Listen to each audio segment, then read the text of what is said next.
Good evening and welcome to another episode of The Other Side. The last couple weeks have been busy to say the least, so we'll start it off. I'll say good evening to Josh Cote in the booth and to my host, Mr. Paul Fournier. Paul, how are we doing tonight? Good, Bob. How are you today? I'm living the dream, Paul. Nice. Josh, Aaron, how is everybody today? That's good. Fantastic. All right, let's start this off with a bang. Pam Woodbury, right? Council, our leader for the seniors here in the district. Yep. Kudos to her. She is now a certified senior center director. And what does that mean?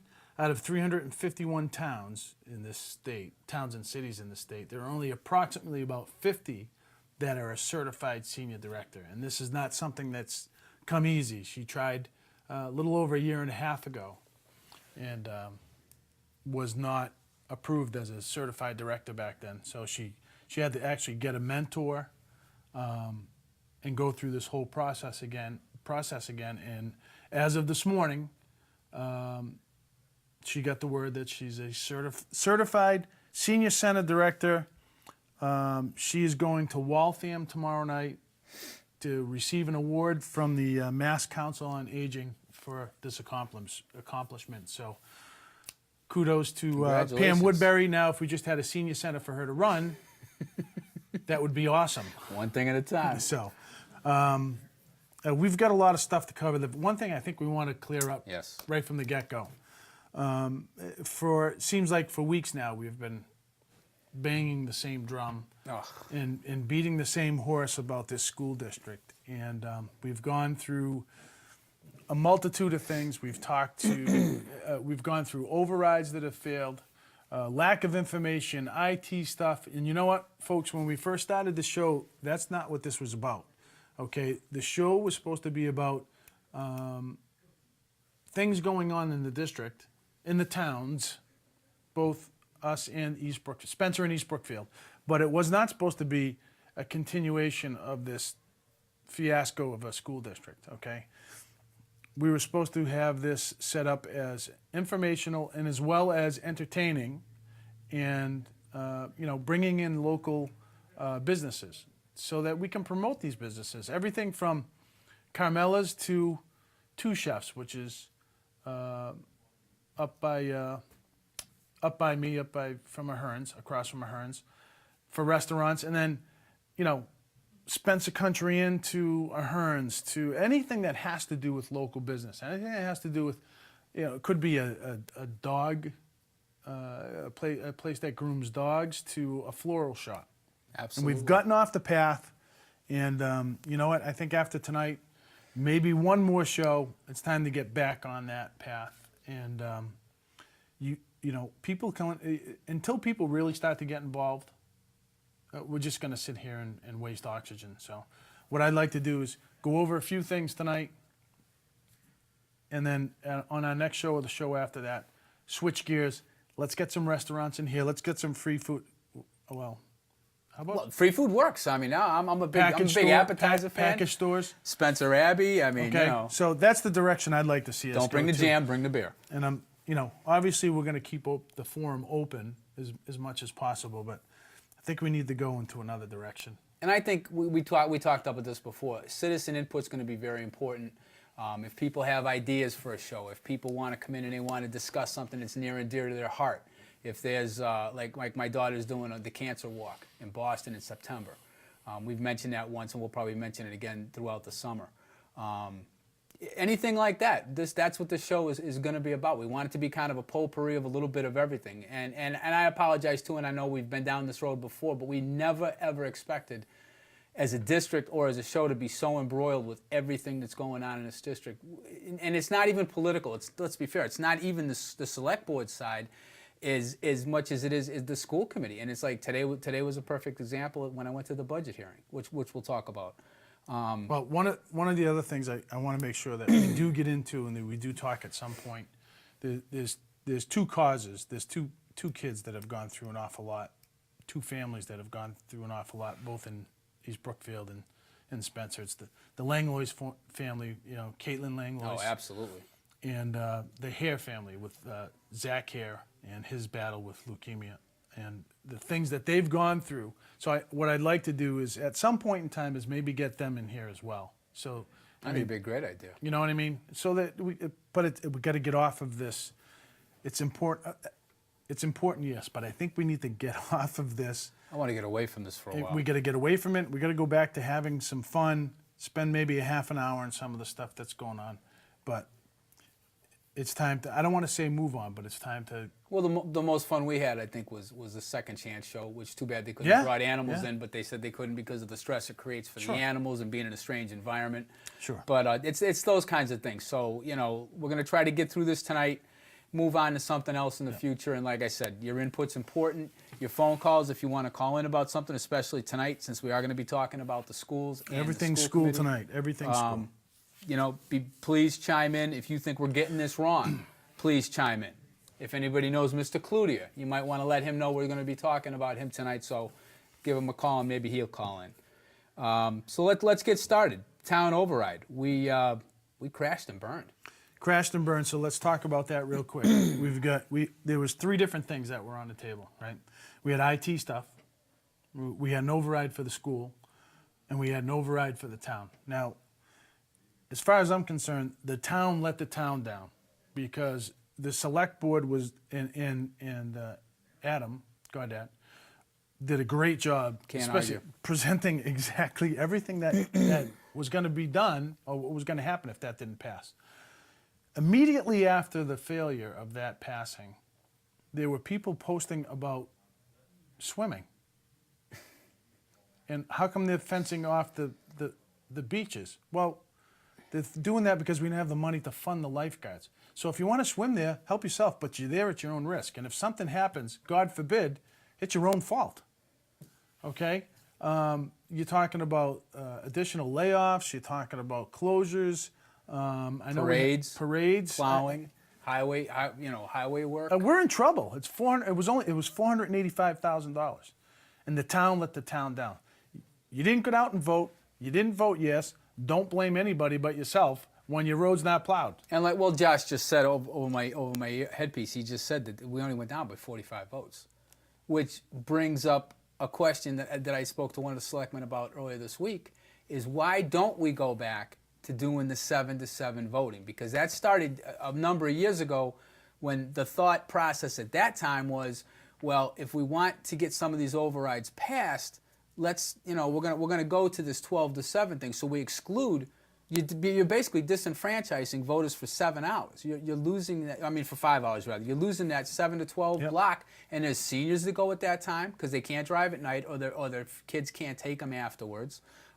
Early morning rises like you and me and other guys that work in a business, or people that are heading out. I'd be there at to 7 work. o'clock. That's when no. I used to vote. Now I come home from work and I vote, but it's an inconvenience. It should be open all the time, 7 to 7. End of story. Now, and as I said to the selectmen, that doesn't necessarily mean that would have passed had that been open. It might not have. It might have even been more. Might have gotten beat down even more, but we'll never know. But it needs to go back to 7 to 7. Who would know? And that's up to the selectmen to make that vote, from what I understand. So that being said, it was a poor showing as far as the town was concerned. As far as not knowing what they were going to lose, it was a absolutely. poor showing on the school department for waiting for the last minute to get that IT stuff out. Poor showing for even advocating what the school needs. There was no advocating. My point exactly. So, if things are going to happen, people need to get out. Real briefly, Shrewsbury, $5.5 million. I don't care what their houses are valued at. What they did was they went to 1,000 houses a weekend. 1,000. Okay? They've banded together and brought home a $5.5 million override. Granted, now take a look at their tax rate, because everybody says, oh, they pay so much. Well, they don't pay that much in taxes. They really don't. They've learned to stretch a dollar a long, long way. They have some very high home valuations. They also have a great commercial base, too. They do have a good commercial base. I don't know Commercial how much that brings in. The point is, they had a group of people that got together and said, we needed this. They This is advocated. what, $5.5 million, first time it's ever passed. Yeah, they said So- that was the first time it had ever been a Yes. service-oriented, and Yes. it wasn't just about education. It was Correct. also about public services. So, but that doesn't mean that that's the direction we all need to go in. Okay. Although that Obviously has been Right, talked but about on Facebook. But again, quite a bit. there's something wrong with the system. We all know there's something wrong with the system. The 2.5 override, there's something wrong with the system. The levies, there's something wrong. There's something wrong with the school system. There's something wrong with the state for cutting all the But funding. what do we do in the Unfunded meantime? mandates, blah blah blah. You know. What do we do in the meantime? We're stuck with this. What do we do? You know what I thought? It was a great idea. Let's have our own lottery. Why can't we have our own lottery? Let's have our own scratch tickets. The town of Spencer, the Spencer East Brookfield Regional School District scratch tickets. I swear. Come on, $5 a piece. Who wouldn't spend $5? Well, for the a scratch mafia ticket? used to run the numbers, and then the Yeah. state realized that they could make money doing Yeah, I it know. too. I mean, the thing that kind of surprised me, and this is, and a kind of a shout out to Lily Lund, who runs Spencer Forum. She runs the Spencer Non-Collaborative Parents Teachers Association. She also runs the Spencer Bulletin Board. Yes. Which, if you haven't been on, they're great sites. Go to Facebook at the very top, where you can put in keywords. Just put SP, and they'll all roll out. Spencer Open Forum. Spencer Open Forum. I mean, they're great sites. If you Yes. want to, each one is designated to do certain things. Yes. The collaborative is done for the teaching portion, and you want to talk about schools. The forum is kind of a mixed bag. You could talk about schools, you could talk about politics, and the Spencer. What's the other one? The Spencer. The unofficial Spencer. No, not the unofficial Spencer. There was The Spencer Bulletin Board. Spencer Bulletin Board. Spencer If you Bulletin. want to sell something, if you're having a yard sale, if you're Right. having, it's not really a complaint section. It's more geared towards. Just general talk. And Lily does a great job with all three of those. Yep. I mean, her and these other administrators who volunteer to do this do a great job, and they really get the word out about what's going on in town. And the one thing we've seen, especially on, I think it's on the Spencer Open Forum, I think I saw it, was somebody had said, are they going to put up a fence down at the lake where they would normally have the Where am swim I going to lessons? bring my kids swimming this year? And now it's like, well, where are we going to go swimming this year? And it's like nobody. I think it's a combination of things. I think it's a combination that people didn't really understand, how important this vote really was. And it's not that they didn't lay this out, because Adam Gaudette put me to sleep on at least 4 different occasions, because I kept going to all these meetings and hearing the same thing over and over. But they hammered this to death. Gary Woodbury got on and did something. Adam got on with the town moderator, with Peter Adams, and they did a presentation. That's right. And the school committee did nothing. They did nothing. And that'll lead me into something else I'm not going to go into right this moment. But the point of that today, and I mentioned this today when I went to the subcommittee meeting at 2 o'clock in the afternoon. Budget meeting, by the way. Subcommittee budget. I went to the subcommittee budget meeting, and I basically said, I said, you guys need to advocate. It was Dr. Malvey, Julie Supinot, Heather Messier, and Mr. Cloutier. And I said, you need to advocate. I said, there were suggestions made.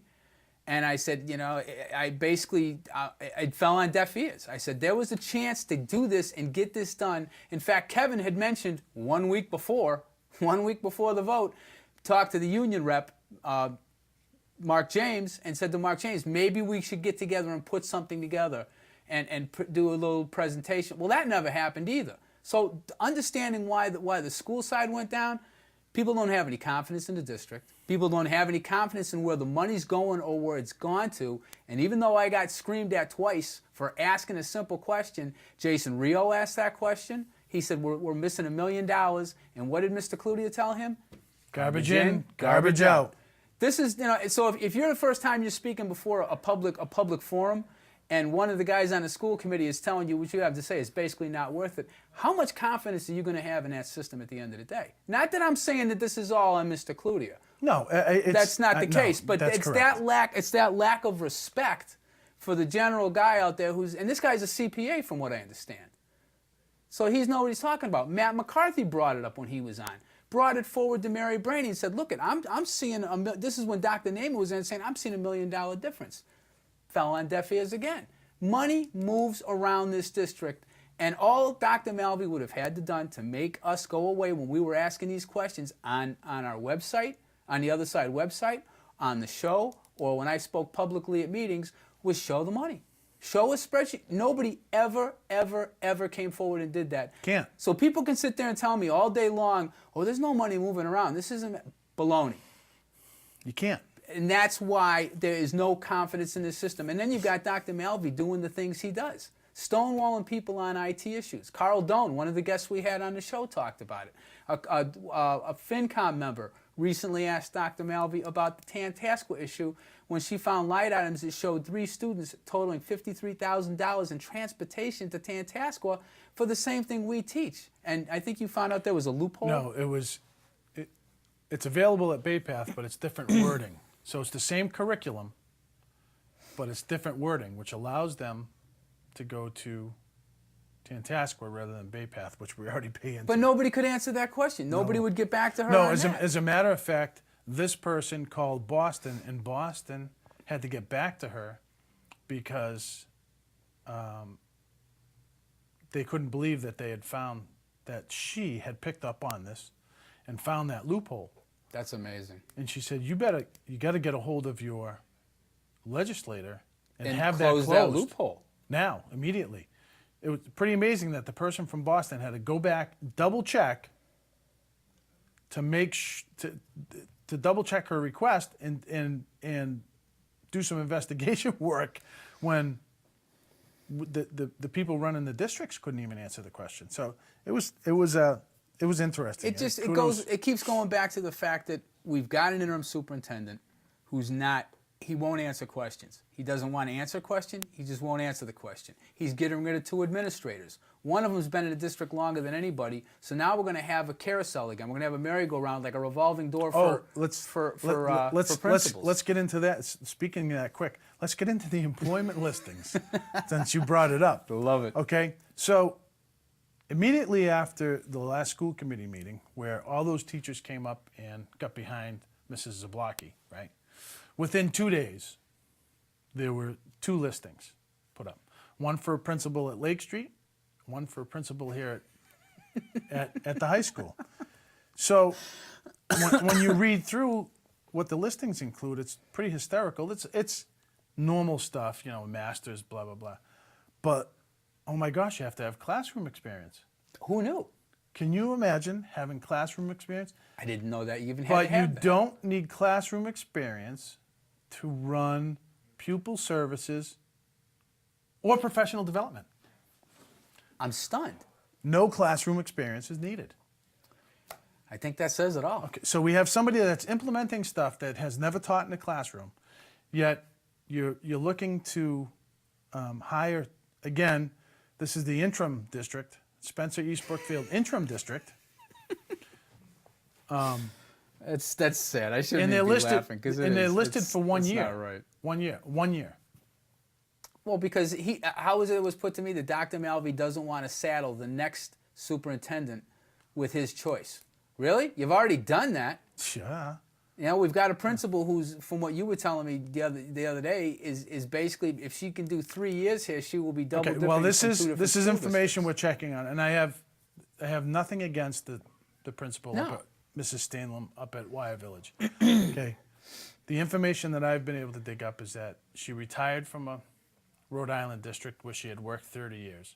Okay, according to what I found, she retired on September 6th. Now, I don't know if that's her actual date of retirement. Don't know, because I looked Okay. at the same information you did.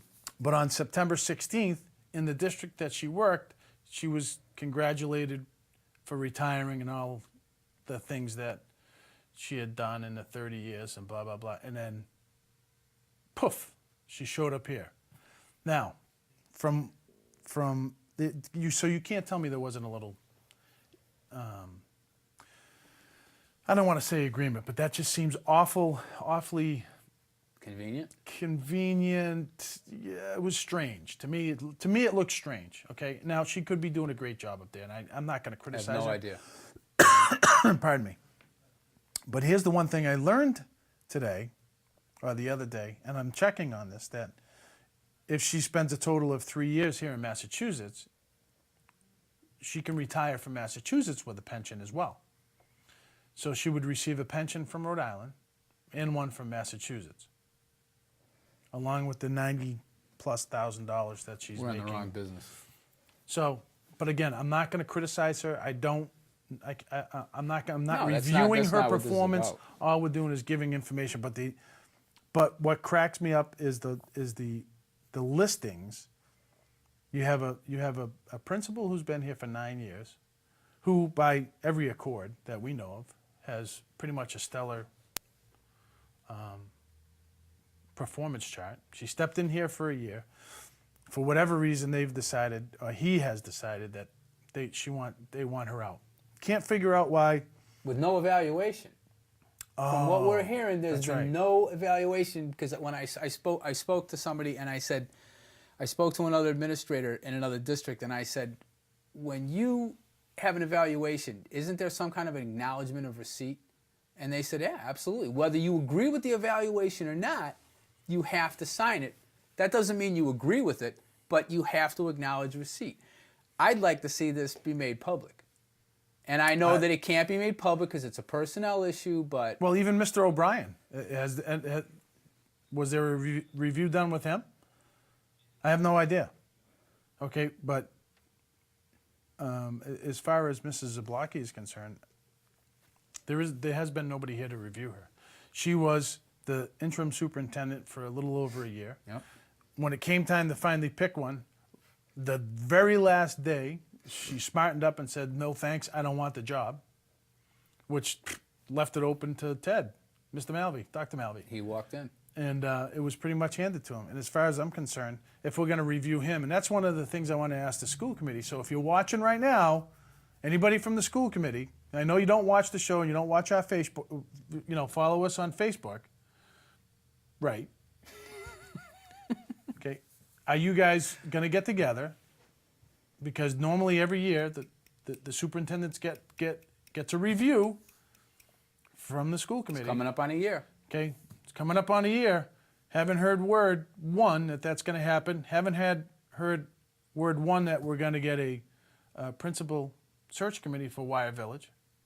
Nope, haven't Right. heard that. We're going to keep going with interims. So we're going to keep going with it. So that's going to give us 4 interim positions in the school district who was told by DSAC that they needed more stability. Oh, wait a minute. We don't believe in DSAC. No. Only Only we when it want behooves to. them. When it behooves Only them, when it- that's when we so, agree with them. I think the whole thing's a joke. To tell And we've you. had This is- eight this administrators is- since 2010. Yeah, well, a lot of that Which is was ridiculous. Some of that was sarcasm, obviously. Nod, but, nod, wink, wink. But a lot of it's the truth. So, is. I'm sorry. The evaluations and the reviews, that's a bunch of malarkey. Nothing but shenanigans going on. Is that a real word? Yeah, it's a real Shenanigans. word, believe it or not. All right, shenanigans going on in that blue building. So there's some ulterior motive, and we have talked about it. We've never really brought it up on the show, but I think there's some ulterior motives that have gone on behind the scenes that I think we're a little privy to that we're not going to bring up. No. But I think it's a joke that something like this is happening, and that leads us right into pupil services. Or lack thereof pupil services. Right? Should we walk right into that? Let's walk into it. Okay. So we have apparently we've been in contact with a parent who's had just a whale of a time with pupil services, IEPs, special learning. And from what we understand, she's not the only one. She is not the only one. As a matter of fact, there was a couple of posts on a Facebook page that we had talked about earlier where there was multiple people talking about having problem with pupil services and the lack of support, so to speak. That's been a big issue. Well, today was a topper because apparently this parent was supposed to have a meeting and she had to call in a witness, which was an advocate from the state, because she wanted to start tape recording some of the meetings because what she's being told and what was happening or not happening wasn't being done. So Because of her frustration with Right, what's so going she on in the figured past. she'd This bring isn't in- something that happened all at once. She says, I'm going to bring in a tape recorder. We'll record it. That way I get the proper, listen, if you say X, I want to make sure it's X and not Y. And she's been shut down Twice. before about taping, and Twice. it's totally legal as long as it is open and Twice. open and notorious. If everyone is aware of Correct. it, you can certainly refuse Especially to. if but you don't why have a would you? witness. Exactly. And she didn't have a witness. Well, today she was supposed to have another meeting.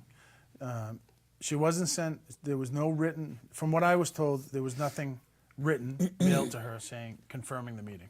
So she called to confirm. She was told 9 o'clock. She went to the normal meeting point, which is normally Lake Street. She was told it was at Pupil Services here at the high school. So she zoomed down here.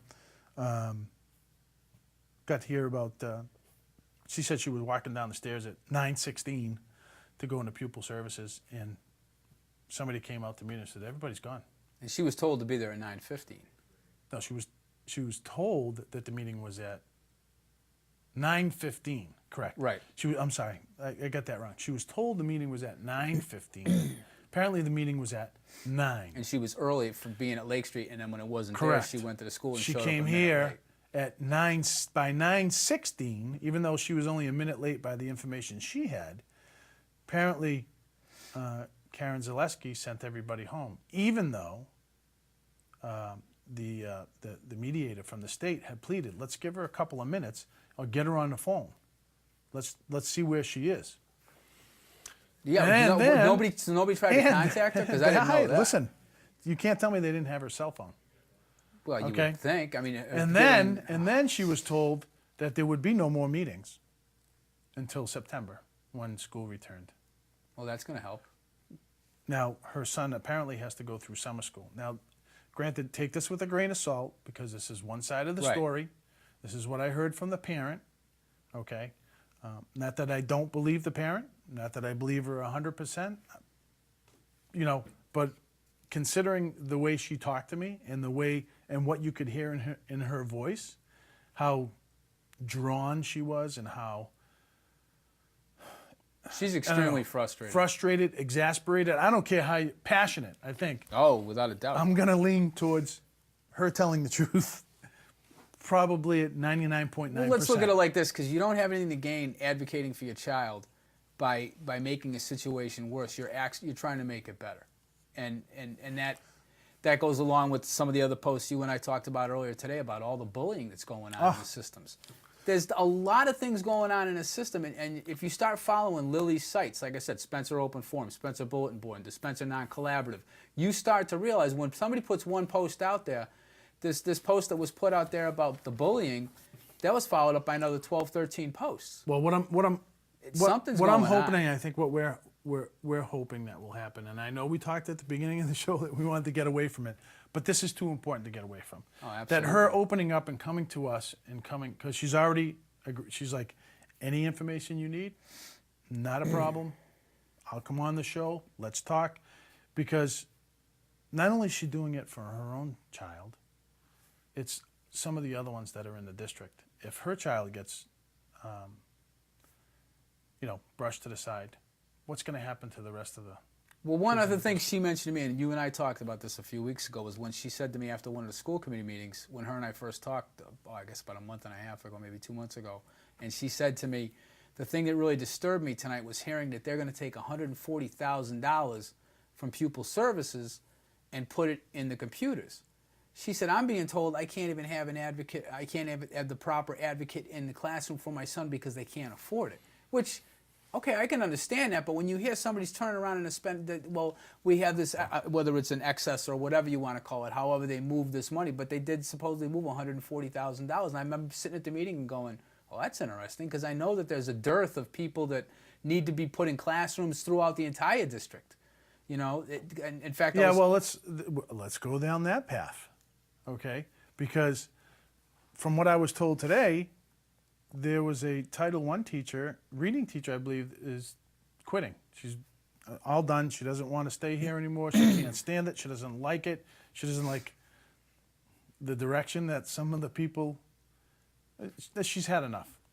Well, apparently we're losing one, but I think there's three postings. One to That's what I replace, understood. from what I understood, one to replace her, and then 2 additional.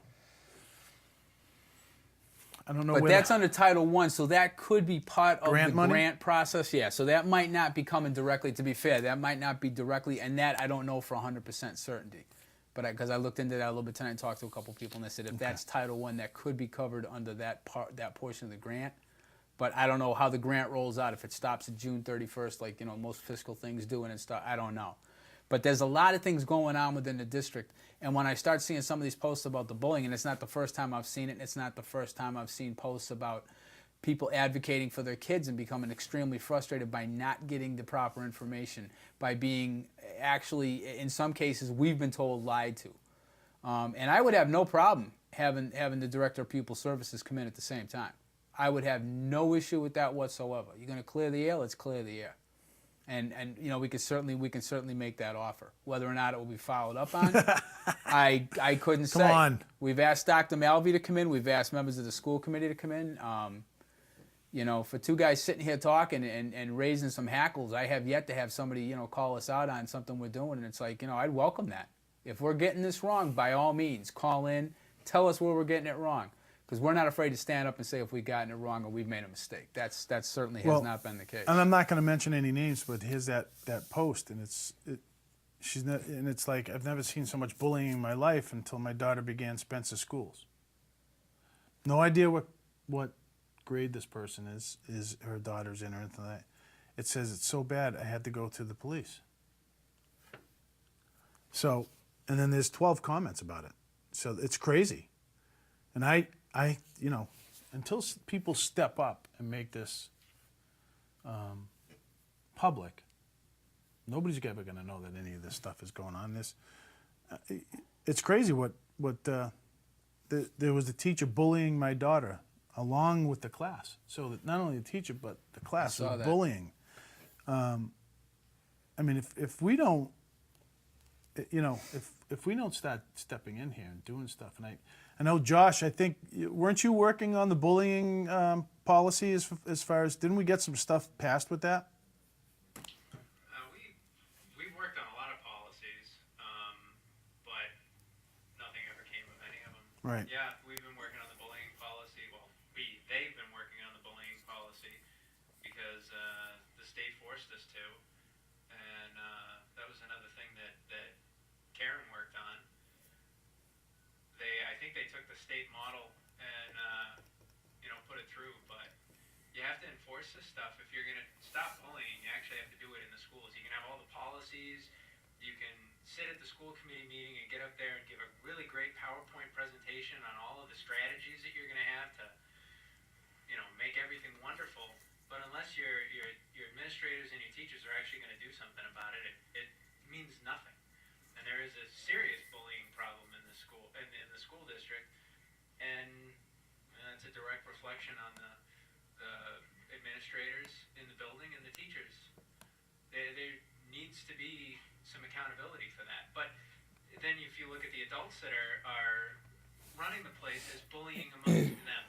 So how can you expect the kids to behave when they're in an environment where the adults bully each other at the same time? So he's right. The problem Exactly. goes all the way to the top, because we know the guy at the top bullies people. So it really doesn't make a lot of difference. But I don't know. It's my 2 cents about bullying. It's just another example of the of Lack of leadership? yeah. I mean, it's a lack of leadership. It's I don't know, lack of professionalism. It just seems like everybody's in it for themselves, and you know, they're willing to slit whoever's throat. It's that same Viking boat mentality. It's a lot of posturing. It's a ton of posturing. It's like, well, it's like you always say, if you're not rowing in the same direction, then, you know. Everybody. I think that's the thing that disturbs me the most is the total and complete lack of leadership. You're basically disassembling. You're taking a woman who's certainly highly respected at her school in Mrs. Zablocki. Okay, she's never had anything other than exemplary evaluations from everybody she's ever worked for. She was tapped to run as an interim superintendent. Okay, she did that job under great duress. I mean, I sat in the audience a number of times and sat behind the Mean Girls Club and listened to them trashing her while she was up there talking. You should have sat behind closed doors. You should have executive sessions. Whew. And sitting, you know, listen, and with another teacher sitting behind me who I respect, and I just looked at him and he just shook his head. And I'm like, this is what's going on in the school district? So Josh is absolutely right. He's hitting the nail on the head. There's a core of individuals in our school system that are so ruthless it's not even funny. And it's where a lot of aggravation, a lot of problems have come from and continue to come from. And until that stops, none of this is going to end. Well, the only way it's going to stop is when you get somebody in here who's invested in the district. You can't, it's like the three of us have talked about this. It's like you're making $12,500 a month as an interim, quote And unquote, that's not interim $12.50, superintendent. folks. It's $12,500 a month. You're making this, and you're not even coming in and feeling like you own the district. You don't have to tell anybody. Well, we have people who are volunteering to help you. We don't need volunteers. This isn't a bake sale. We're come on. This is, we're trying to build something here. Well, you can't build it without the confidence of the community and the parents and the teachers. And I can't speak for any of the teachers because I honest to God don't know. But I'm hearing a lot of grumblings from second parties saying, there's a lot of people that are not really happy. But who's going to say anything? Like we've said on the show before, what happened when Mrs. Zablocki had an issue with the school and the teachers met with Dr. Malvey the next day, and from what we were told, Dr. Malvey threatened them all with their jobs if they spoke to us or anybody leaked any information to us. So much for your First And Amendment what's funny is a lot of the information we got, folks, didn't even come from the school. No, that was the amazing part It of didn't this. come It's from like, the school. It didn't come from that school. Okay? It didn't even come from Mrs. Zablocki. No. That's the funniest thing. And it's just there's just such there's a number of people in this district that are in jobs that they don't belong in. That's the other part of the problem. And the MCAS scores coming out in September should be a real jolt back to reality. Okay, keep in mind, Wire Village was a level 2 school. Went from a level 3 to a level 2. Richie Maha got it up there. Kurt Norquist took care of that, and we lost Richie Maha. Okay? Speaking of this, is he still getting his food? Did that ever stop? Oh, who knows? Is he still feeding the pigs? Who knows? It's just one of those. Sorry It's going to be about one of that, those David. questions we're never going to get the real answer on. Oh, jeez. It's such a frustrating situation because you sit here and you talk about it. And we talk about it among ourselves, and we're talking about it on the show, and people are looking at this and going, "We must have an axe to grind." Folks, you can't make this up. You can't make this up. If you don't like history, then you better work on fixing your future because your history's back here. That stuff's already been said and done. And whether you like it or not, it's going to be there. And you can't change that. There's no axe. It's just, all it is information. We get the information, we present it. And Okay? If you don't think it's the right information, then call us out on it. make a telephone call. Send us something on a Facebook page. Send us an email. Call us directly. I don't really care. You've had your bouts with some people. I've gone around in circles with some people. Prove us wrong, or give us another alternative. If you think the district is being run properly, Go to school committee meetings and advocate. Talk about what a it. great job Dr. Malvey's doing and Yeah. the school committee's doing. Okay, but it ain't happening. But if you have a problem with somebody who doesn't really invest themselves in the district, I'm not asking for rah-rah, sis, boom, bah, No. but what I'm asking for is a guy to get up on the stage and be like Steve Jobs. Okay? Steve Jobs was brilliant. He got more out of the people that worked for him, And he was a hard ass. but he was brilliant when he got up on stage. They would do anything for that guy. Anything. And that's what you need. We need to create some enthusiasm in the district. We need to do something to change, the way things have gone on here, it's just not, I don't think he's the guy for it. So that being said, let's Well, let's go. That brings me up to another good point. There was a Valentine to Mr. Cloutier in the new leader, and I got to tell you, this nothing drives me crazier than a politician who is trying to reinvent the wheel and says all these wonderful things about himself and about what he's doing and forgets about. We talked about history. This guy's a prime example. The article here, I'm just going to read part of it. It says, "You got it right. Cloutier had been successful in the past in advocating for overrides, specifically as treasurer of the Spencer Rescue and Emergency Squad, which starting last year got up to $150,000 in taxpayer money funded through an override." Let's think about that for a minute. Let's look at Mr. Cloutier's history, and we talked about this before. The Spencer Rescue Squad override, they went and sold it to the seniors. And they told the seniors, if you don't vote for this, basically you're not going to have an ambulance service. And I was told this by seniors and by other folks that were at these meetings, which, by the way, were held at 12 o'clock on Fridays. There was 2 of them. So Informational so meetings. maybe we should have gone to the parents and said, if you don't vote for this override, you're not going to have a school anymore. Well, I guess that leads right into my next point. If Mr. Cludio worked half as hard on getting the school committee to get this override passed as he did to get this override passed for Gary Suter, who is, by the way, a good friend of his, and Mr. Cludio also used to be a treasurer, and he's also still on that panel, then maybe this might have happened. But that never happened. Then he goes on to say, East Brookfield got it right, and Leo, thank you, and thank your community. You can thank Leo, because Leo's the chairman of the board, and it certainly was part and parcel, him and 2 other selectmen that got to make this decision by using their free cash. But let's not forget, East Brookfield shot this down the last time. Horribly. So it's like, if this had come before East Brookfield again, do you really think East Brookfield would have voted for this? Now, maybe they might have, and maybe they wouldn't. We don't really know. We don't really know. It's all conjecture. Then he goes on to say, you got it right. You supported education and community in the district. Spencer got it wrong. I know some people think they got it right and they saved $250 on the average tax bill, and that might be a thought. Let's make the school district bleed. I'm thinking he could have been a little more heavy-handed. I'm just saying. Slightly. Cloutier also had some words for Spencer selectmen. He's not going to miss anybody with this shotgun approach. Whether the selectmen in the town of Spencer supported this or not publicly, it doesn't really matter. I don't think that was ever the case. I think, and I can't speak for the selectmen. I know that if I were a selectman sitting on that board and seeing what little input these guys are getting, when you send down a debt exclusion to the tune of 600 and 9 sentences long. Yeah, and it's basically a half a paragraph. Doesn't list anything. It wasn't even half a doesn't paragraph. give a spreadsheet, and then the night before, Oh, here it is. you send it home with the parents. It's like, are you serious? It's like there was no attempt made. And here's Mr. Cloutier trashing the community, trashing the selectmen, trashing everybody but East Brookfield, And yeah, I'm glad they could give it out of their own money. They could afford to do it, and good for them. They're a pretty fiscally responsible town. There's nothing wrong with that.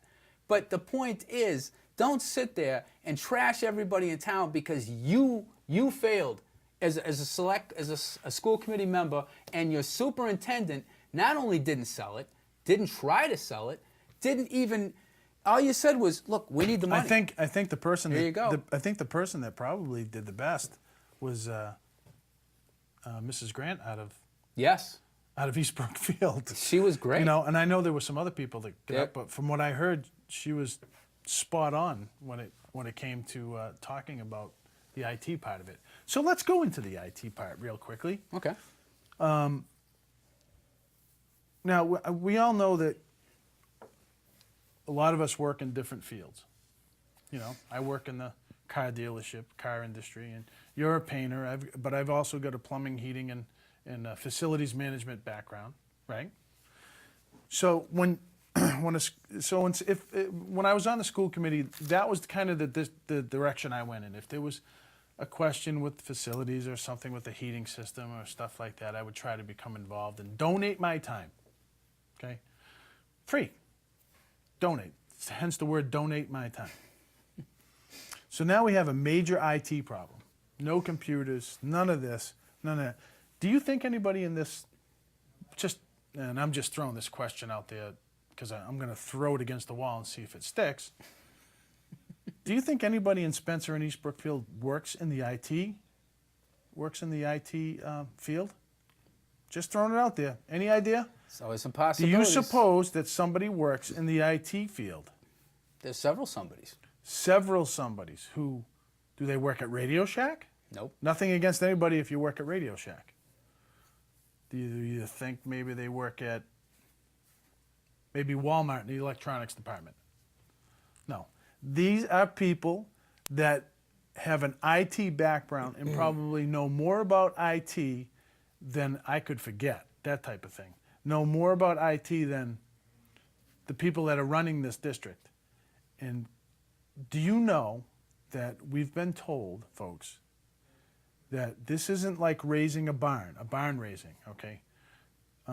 It is a very technical portion of our school district, and I'm going to use my people, Who we still don't know who they Who are. we still and don't we know put a request in this who past Monday, and we still don't know who these people are to work on this problem. Now, it could be some very savvy IT people.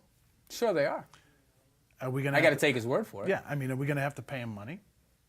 Don't know. We don't know. Yet we have people that are willing to donate their time for free to do absolutely anything. Anything. And we're not saying that they're going to. And this was brought up by by somebody that posted on our page. We're not advocating for volunteers to come in and revamp the system. No. I don't want anybody to think that. And to this person that wrote that was not the case. And No. I think I made that clear. But there's people who can come in with IT experience, just bare bones experience, and say, listen, maybe you don't have to buy this. Maybe you can buy this. When you go out and buy something on a GAO, a general accounting office, or you go through the state to buy this, that doesn't necessarily mean you're getting the cheapest price. Nope. I've said this before. Nope. That doesn't necessarily mean that. But there are things that we could be doing within the district to maybe help facilitate some of this stuff. We don't have to pay for everything because we have maybe 2 or 3 people who have certainly stepped up and been rebuffed at every point. Well, that's my point. And How that's do you not ridiculous. entertain? How do you not want to How do volunteer? you not entertain somebody who is willing to donate their time in the district? That's no wonder it's people want out of ridiculous. here. Want out of here. You can't even get people to show up. You had 30 people show up at a PTO meeting, Yes. and then the next meeting, 6 people show up. Correct. It's like, and I don't blame people to an extent because I look at this and I'm saying if people are willing to come forward and say, look, I want to help Paul. Paul, I'm willing to do this for free. I'll make soup. I'll bring water. I'll shuffle mortar. Whatever it takes. If you're willing to come in and do something and you get rebuffed, a district should be living for people to say, we want to help. A good superintendent would say, I encourage you to come forward and help us. No, it's like, I got my people. I got my people. Good for you. But can we find out? Can you give us their names? I'm not and sure some what his credentials? people are because nobody knows exactly who these people are. He's got a mouse in his pocket. And granted, it has nothing to do with the people that are working behind the scenes. Okay, it could be a fantastic, a couple of fantastic companies helping us, but at least acknowledge those people that say something. I don't know. I mean, send an email back, talk to them, smoke signals, call them, pigeons. It doesn't really matter. Just I get acknowledge, it. I get it. and it just drives me nuts that just drives me nuts that kind of stuff happens. And then, and we're in a deep hole. Oh, and, we got to get out of this. People are looking to help dig us out, but nobody's taking them up on their offers. When you put all this together and you start talking about this and you realize, did we hire you to help us or to hurt us? Because I'm honest to God starting to wonder. I mean, it's a ridiculous situation. Well, we've talked about it before. I think what he thought was going to happen, he's going to come in, saddle up, a couple overrides, done, away we go. That's what I think he thought was going to happen. I think he didn't realize that, he was going to run into the problems that he's run into. Oh, absolutely not. Absolutely not even. I don't think even remotely in his worst possible scenarios of coming into a district and trying to help a district. And you know what? He came into a district that I believe has got good teachers. I believe we had some good administrators. I think we still have a couple good administrators. That's just my personal opinion. But you have the bones here to get this thing done. And I think there's people here that are just looking for somebody to say, look, just lead us a little bit. Just give us some confidence in this district again. But we got to stem the bleeding. They talked today at this subcommittee budget hearing.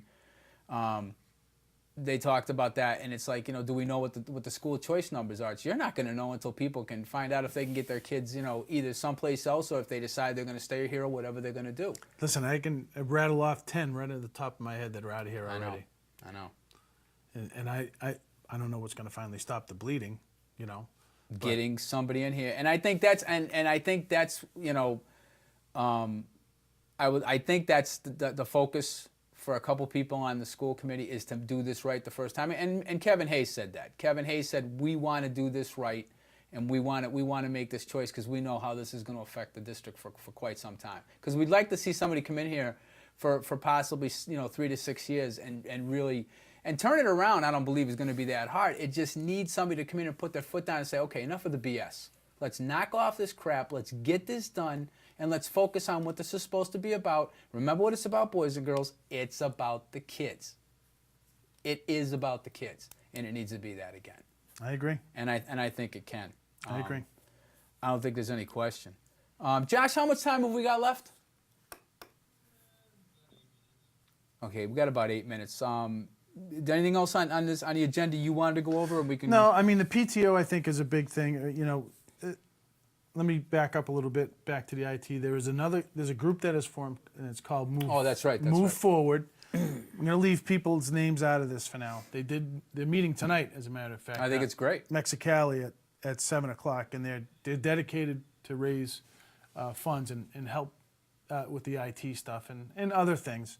And they're actually going to send us some more information as time goes on, and we'll be posting stuff on the other side. And I've been in contact with one person who's, I don't know if this person organized it or if she's just part of that group, but we've had some communication back and forth. And I sent her a couple of my ideas across, and I sent her an idea that I had gathered from another school district from one of my business partners out towards Boston. They have this thing called Keys to Success.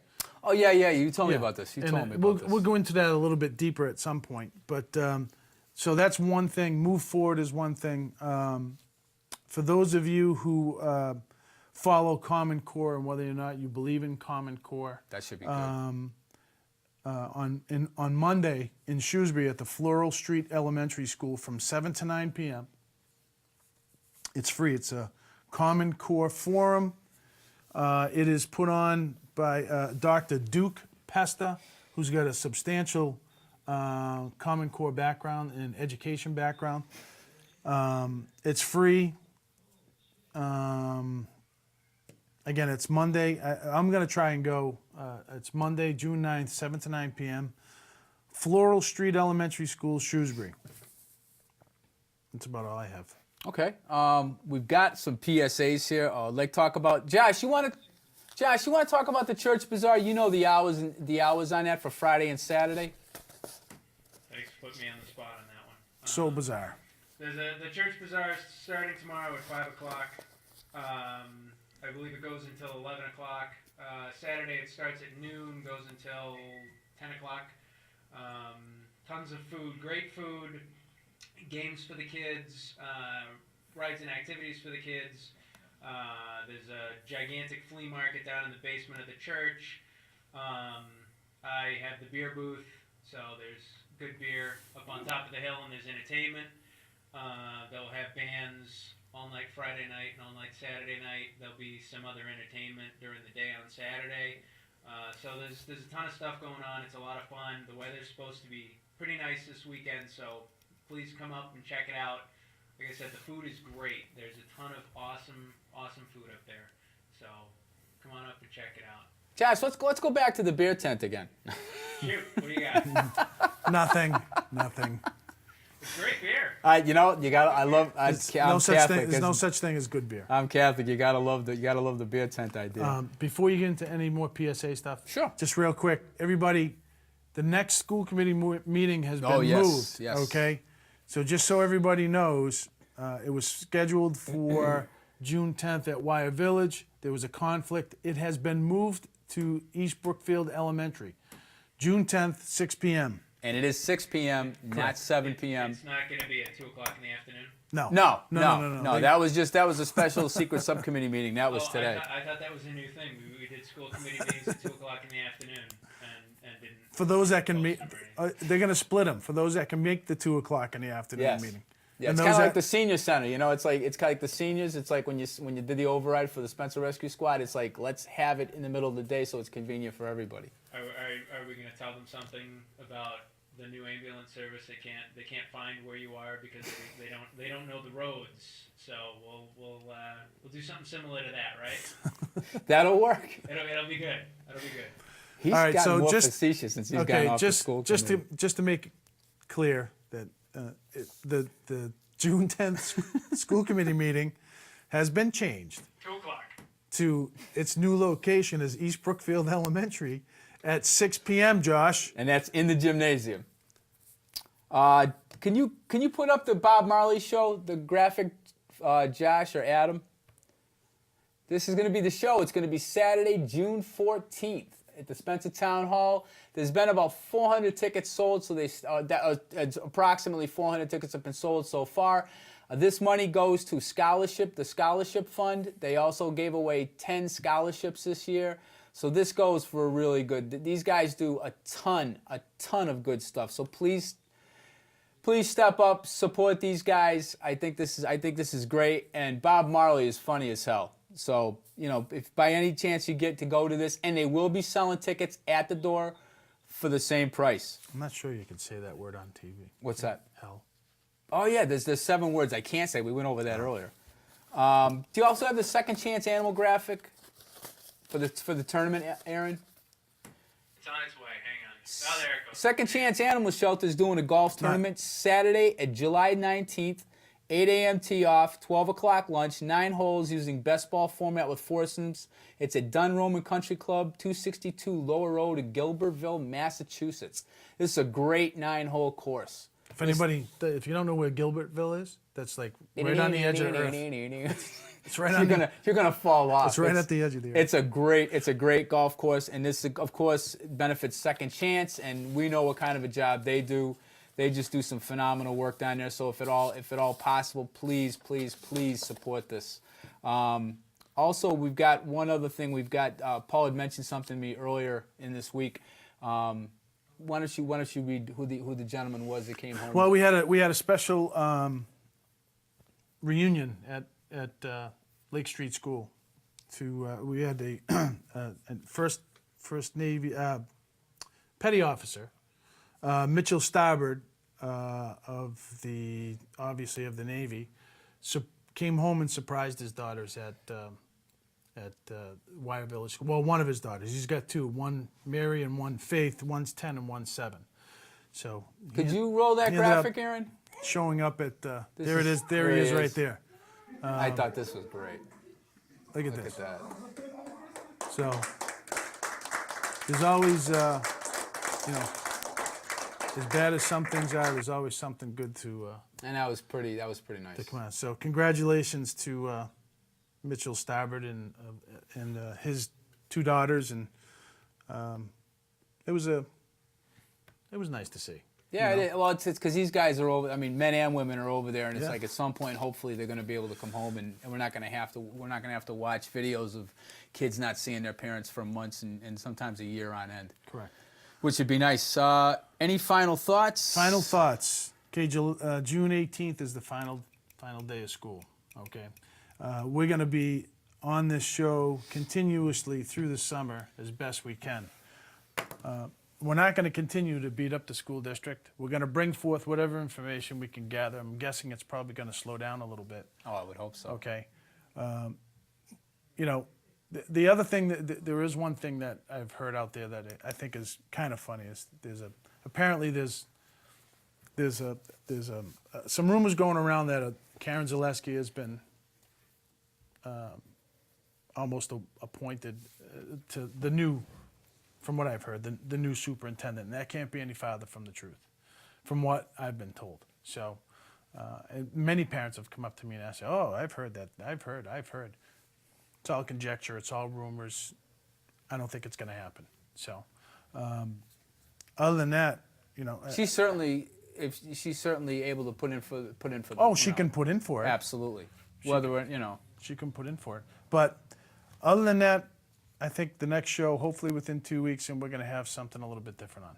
So. All right, folks. Well, I think we've pretty much wrapped it up for tonight. We beat this thing to death, and let's hope we can put this to bed. I'd like to think this thing is going to start moving along a little more smoothly, and we're certainly going to be touching on things, but it's not going to be a whole show of nothing but this. So bear with us. Our next show, we're going to be doing one show live, from what I understand, and we're going to be doing one show taped because it's hard to do a show every other Thursday. So watch Facebook. We'll be we'll be It will posting still this. be on Thursday, just tape. And our show is on every Thursday. Our show is on. You can catch it any Thursday night. It's on at 7 o'clock and 11 o'clock. Or YouTube. Or you can always catch it on YouTube. So thank you very much for putting up with us tonight. We'll see you folks next time. Have a good one. See ya.